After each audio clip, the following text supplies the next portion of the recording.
السلام عليكم ورحمة الله وبركاته. أنا بوسي من قناة أكلات مطبخ بوسي. النهاردة إن شاء الله هنعمل مع بعض طريقة سهلة وبسيطة للبانيه. معايا أول حاجة نص كوباية لبن وبضاية واحدة، ومعايا نص كيلو بانيه، فراخ بانيه متقطعة من عند الفرارجي، هو اللي مقطعها، طبعا تكون متقطعة كويس جدا.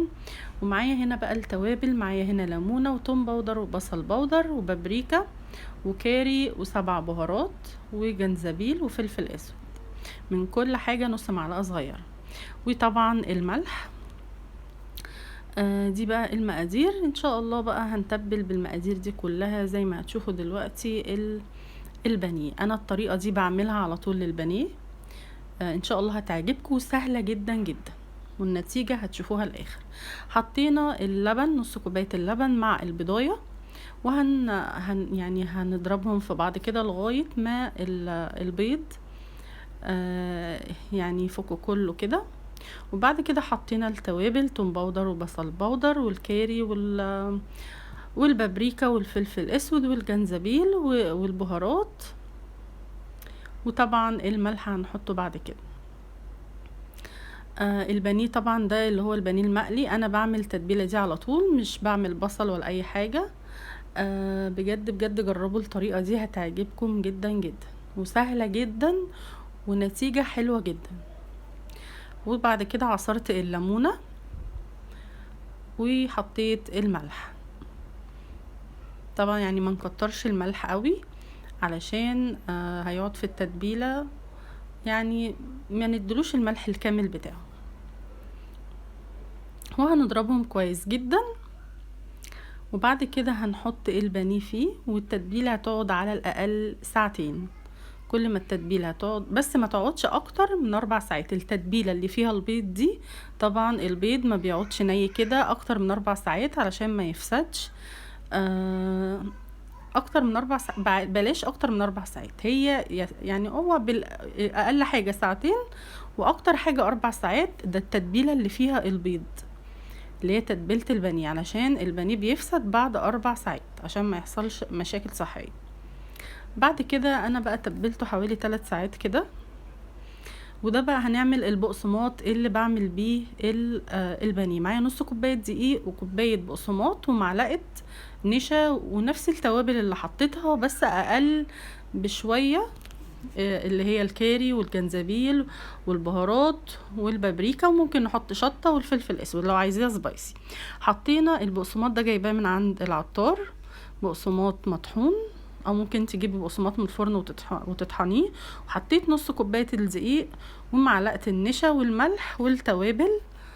انا البقسماط ده معتمد معايا في اي حاجه بالبيض والبقسماط، يعني بعمل بيها كفته، بعمل بيها بانيه، بعمل بيه بفتيك، اي حاجه بالبيض والبقسماط بعمل كميه.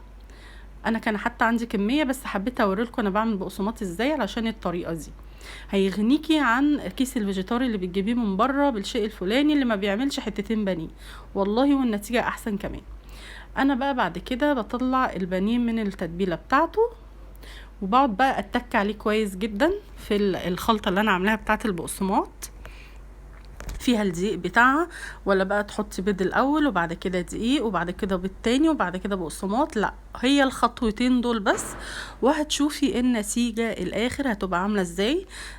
حتة البانيه قطعة واحدة، البقسماط اللي عليه مش واقع، ما تتفرولش كده منك وانت بتاكليها، ما تجيش تقطميها وتلاقي البانيه اتشد منك والتتبيلة بقت في ناحية والبانيه في ناحية. بجد بجد جربي الطريقة دي، هتعمليها على طول، وسهلة جدا وما فيهاش اي افتكاسات. وهنعمل بقى الكمية كلها، بس اهم حاجة تمشي على الخطوات بالظبط، واهم حاجة يعني ما تجيش ببقسماط بس وتعملي الخطوتين دول بس، لا، لازم بقسماط ودقيق، علشان الدقيق هو اللي بيخلي البقسماط يتماسك في قطعة البانيه. وهنرصص بقى، احنا قعدنا نتك عليها جامد اوي، انا مسرعة الصورة.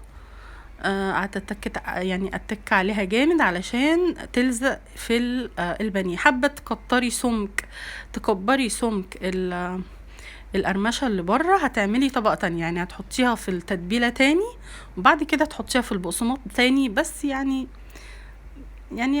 كده كويس بصراحة، هي طبقة واحدة كويس جدا.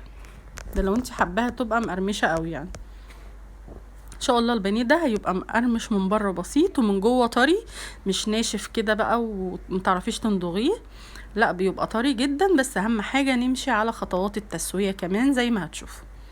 هخلص بقى الكمية دي كلها، وبعد ما خلصت الكمية دي كلها هرش كده شوية بقسماط على الوش، وهتتحط في الفريزر اقل حاجة قبل القلية نص ساعة علشان البانيه يمسك في البقسماط والدقيق اللي بره دول. اقل حاجة نص ساعة، يعني ما تعمليش وتقلي على طول، اقل حاجة نص ساعة. بعد كده بقى حطيته النص ساعة وطلعته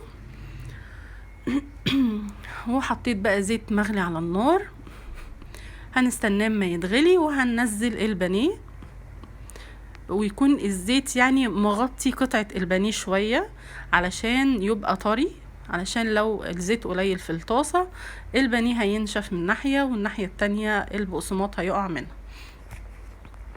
هنحطها في الطاسه مسافه بالظبط 5 ثواني، وهنعمل النار وسط.